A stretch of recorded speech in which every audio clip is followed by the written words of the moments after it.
Bah, setelah obrolan panjang ini, saya sadar, sebagai pemerhati patirasa, saya nggak mau lagi ngasih jawaban atau pernyataan. Saya lebih milih buat selalu bertanya dalam setiap ucapan. Bukan karena saya nggak tahu, tapi biar saya nggak terjebak jadi hakim yang merasa paling benar. Wih, ini baru namanya sakti yang beneran, Yan. Kamu sudah nemuin rahasia balance amplifier itu. Orang yang hobinya ngasih jawaban itu, biasanya batinnya penuh noise ego. Tapi orang yang bertanya, dia lagi ngebuka ruang buat cahaya masuk. Iya, Bah, karena kalau saya merasa sudah punya jawaban, berarti saya sudah berhenti. Tapi kalau saya bertanya, sirkuitnya muter terus, nggak ada distorsi. Benar, bertanya itu adalah bentuk patirasa terhadap keakuan. Kamu mematikan sifat, merasa tahu, biar Gusti Allah yang ngisi jawaban itu lewat kejadian-kejadian nyata.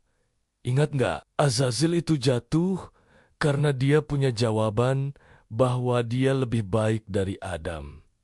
Dia nggak mau bertanya lagi kenapa. Tuhan nyuruh dia sujud.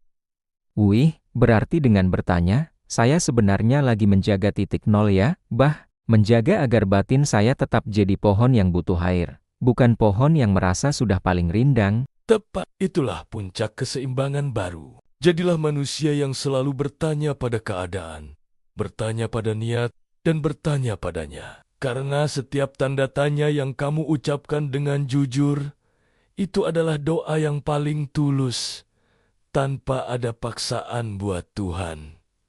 Jadi, pelayanmu. Berarti, obrolan kita ini bukan buat nyari kesimpulan ya, Bah, tapi buat nyari pertanyaan-pertanyaan baru yang lebih jujur. WKWK pinter kamu. Kesimpulan itu sering jadi berhala baru. Tapi pertanyaan itu adalah jalan lurus yang gak ada ujungnya. Wis, teruslah bertanya. Karena di dalam pertanyaan itulah kamu bakal nemuin ibu sifat yang sebenarnya. Teman-teman, gimana menurut kalian? Apakah bertanya lebih penting dari menjawab? Yuk, diskusi di kolom komentar. Dan jangan lupa subscribe ya.